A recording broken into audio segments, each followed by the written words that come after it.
ایک صحابی حضور اکرم صلی اللہ علیہ وسلم کی بارگاہ میں حاضر ہوتے ہیں، عرض کرتے ہیں یا رسول اللہ صلی اللہ علیہ وآلہ وسلم، زمانہ جاہلیت کے دو واقعات ہیں، ایک واقعے کے متعلق سوچتا ہوں تو میری ہنسی نہیں رکتی، ایک واقعے کے متعلق سوچتا ہوں تو میرے آنسو نہیں تھمتے۔ حضور اکرم صلی اللہ علیہ وسلم نے ارشاد فرمایا وہ کون سے واقعات ہیں؟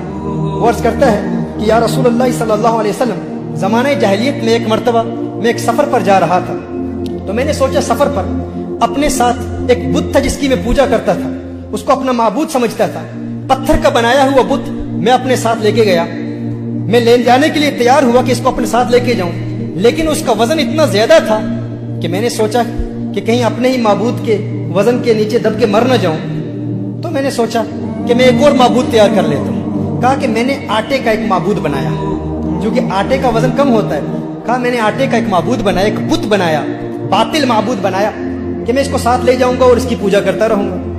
کہا میں اس کو اپنے ساتھ لے کر گیا، رستے میں اس کی پوجا کرتا، اس کی عبادت کرتا علیہ باللہ۔ کہا لیکن ایک وقت آیا کہ زیادہ راہ جو میرے پاس کھانے کا سارا سامان تھا وہ ختم ہو گیا، تو کہا کھانے کا سامان ختم ہوا، تو اب میں حیران تھا، کچھ وقت کے لیے تو میں نے بہت برداشت کیا، پھر میں نے اسی آٹے پر پانی ڈالا، اسی کو گوندا، گوندنے کے بعد پھر میں نے روٹی تیار کی، تو میں نے کہا میرے خدا اگر آج کام نہیں آئے گا تو پتہ نہیں پھر کب کام آئے گا، میں نے اسی کو کھا لیا۔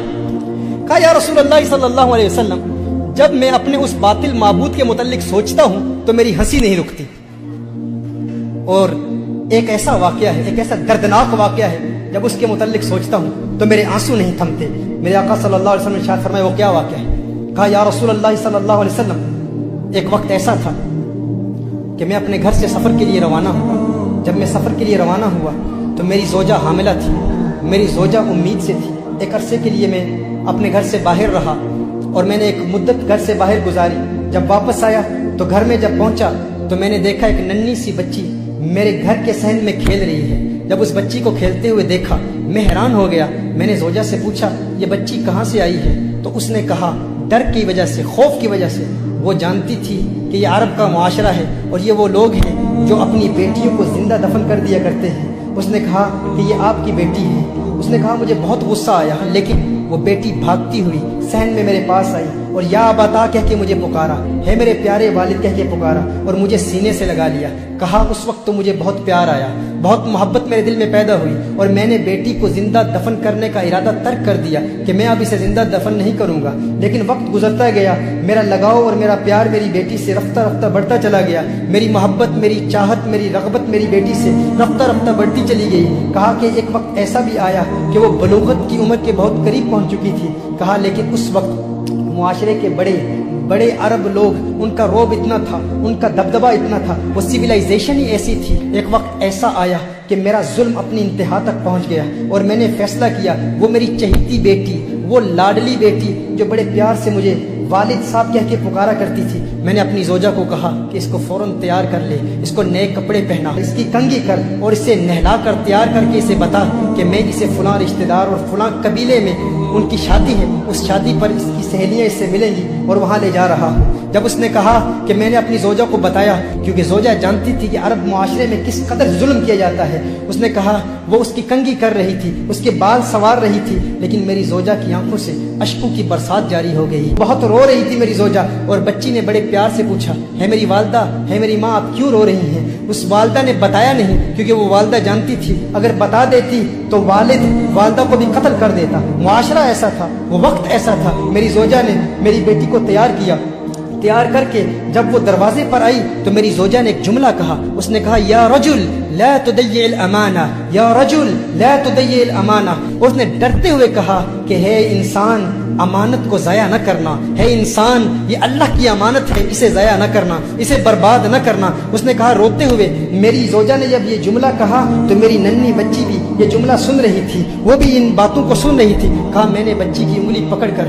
میں بچی کو اپنے ساتھ لے گیا، ایک صحرا میں لے گیا، بچی پوچھ رہی ہے، اب یہ 3 احادیث، 3 مختلف روایات کا نچوڑ آپ کی بارگاہ میں پیش کر رہا ہوں۔ وہ کہتے ہیں میری بچی بار بار پوچھتی ہے میرے والد صاحب جس قبیلے میں آپ مجھے لے جانے والے تھے یہ راستہ اس قبیلے کو تو نہیں جاتا, اب مجھے کہاں لے جا رہے ہیں. ایک روایت میں آیا کہ اس بچی نے کہا کہ میں نے بچی کو اٹھا لیا, بچی تھک گئی. تھوڑی دیر کے بعد وہ بچی خود کہتی ہے, اے والد صاحب آپ تھکاوٹ تو محسوس نہیں کر رہے, آپ تھک تو نہیں گئے. کہا میں نے اپنی بچی سے کہا میں نہیں تھکا. بچی نے کہا نہیں آپ تھک گئے ہیں, اب میں آپ کے ساتھ چلوں گی. انگلی پکڑ کر اس بیٹی کو وہ والد اپنے ساتھ اس صحرا میں لے گئے. اب جب اس نے دیکھا کہ میں نے گڑھا کھودنا شروع کر دیا, میں نے وہاں پر ایک گڑھا کھودا, تو بچی کہہ رہی ہے میرے والد صاحب, ہے میرے بابا جان, یہ گڑھا کیوں کھود رہے ہیں. ایک روایت میں آتا ہے کہ جب بچی نے دیکھا کہ والد صاحب کا پسینہ نکل رہا ہے, تو وہ بچی خود اپنے کپڑوں سے والد صاحب کا پسینہ پہنچ رہی ہے کہ میرے والد کو تکلیف نہ ہو. جب والد کی تکلیف دیکھی تو وہ بچی بھاگ کر آتی ہے اور خود گڑھا کھودنے میں مدد کر رہی ہے. کہا لیکن میرا دل پتھرا چکا تھا, میں پتھر دل ہو چکا تھا, اور زمانے کا معاشرے کا روب اور دبدبا اور فکر اس قدر لاحق تھی کہ میں نے اپنے بچی کو اٹھا کے اس گڑھے میں پھینک دیا. جب بچی کو گڑھے میں پھینکا تو ریت میں نے بچی پر ڈالنا شروع کر دی. ایک روایت میں آتا ہے کہ بچی نے اپنی انگلی سے والد کا ہاتھ پکڑ لیا. کہا ہے میرے والد, کیا آج تو مجھ پر وہی ظلم کرے گا جو عرب لوگ اپنی بچیوں پر کرتے ہیں, کہ آج وہی ظلم کرے گا. میری ایک التجا ہے, میری ایک تمنا ہے, میرے والد صاحب ایک آرزو ہے. آج تو مجھے مار رہا ہے, لیکن میری ایک خواہش ہے, میری والدہ کو نہ بتانا کہ تو نے مجھے قتل کیا تھا. کہنا کہ اسی قبیلے کے لوگوں میں اپنی بیٹی کو چھوڑ آیا. ایک وقت ایسا بھی آیا کہ میری داڑھی پر اس ریت کا غبار میری داڑھی پر تھا. بچی اس قبر میں دفن ہو رہی تھی اور اپنے ہاتھوں سے اپنے والد کی داڑھی بھی صاف کر رہی تھی. اس کو اپنے والد کی داڑھی پر جو غبار تھا وہ اچھا نہیں لگتا تھا. کہا لیکن میرا ظلم اپنی انتہا تک پہنچ چکا تھا. اس کی ننھی آواز ختم ہوتی چلی گئی اور آخری جملہ اس بچی نے کہا, اے میرے والد,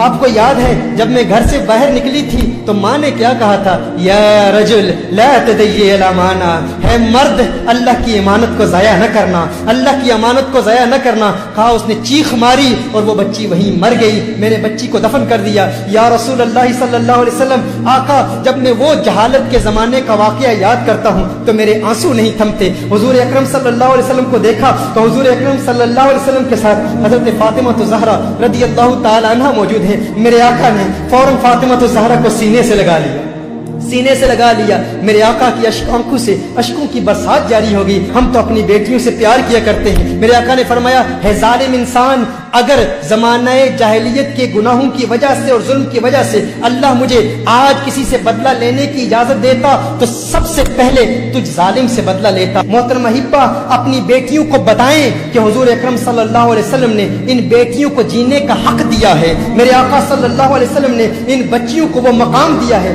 کیا مقام دیا ہے, کیا مرتبہ دیا ہے. رسالت میں آپ صلی اللہ علیہ وآلہ وسلم ارشاد فرماتے ہیں, جب کسی کے ہاں لڑکی پیدا ہوتی ہے تو اللہ تعالیٰ اس کے گھر فرشتوں کو بھیجتا ہے.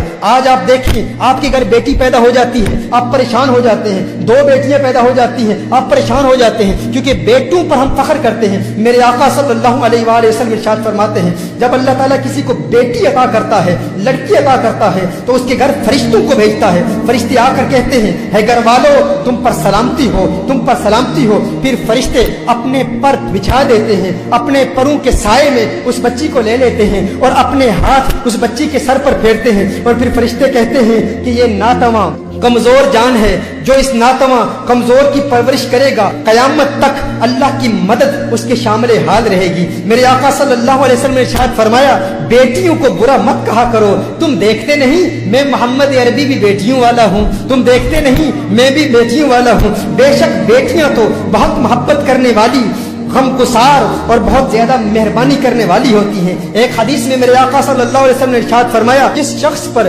بیٹیوں کی پرورش کا بار پڑ جائے اور وہ ان کے ساتھ حسن سلوک کرے تو اس کے لیے جہنم سے روک بن جاتی ہے. بیٹیاں اسے جہنم میں داخل نہیں ہونی دیتی. یہ بیٹیوں کا مقام ہے. کس نے دیا؟ میرے آقا صلی اللہ علیہ وآلہ وسلم نے دیا. حضرت انس رضی اللہ تعالیٰ عنہ روایت فرماتے ہیں, نبی کریم صلی اللہ علیہ وسلم نے ارشاد فرمایا, جو شخص 2 لڑکیوں کی پرورش کرتا ہے, جو شخص 2 لڑکیوں کی پرورش کرتا ہے یہاں تک کہ وہ بالغ ہو جائیں, تو میرے آقا نے ارشاد فرمایا, جنت میں میرے ساتھ وہ یوں ہوگا جیسے یہ 2 انگلیاں ملی ہوئی. اگر جنت میں آقا کی صحبت, آقا کی خدمت میں رہنا چاہتے ہو, آقا کے قریب رہنا چاہتے ہو تو بیٹیوں کی پرورش کرو. شارحین فرماتے ہیں, حضور نے 2 لڑکیاں فرمایا, 2 بیٹیاں نہیں. یعنی اگر کوئی 2 بیٹیوں کی پرورش کرے یا دو بہنوں کی پرورش کرے اور شریعت مطہرہ کے مطابق کرے اور وہ ان کی آنکھوں کے سامنے بالغ ہو جائیں، عورت کو دی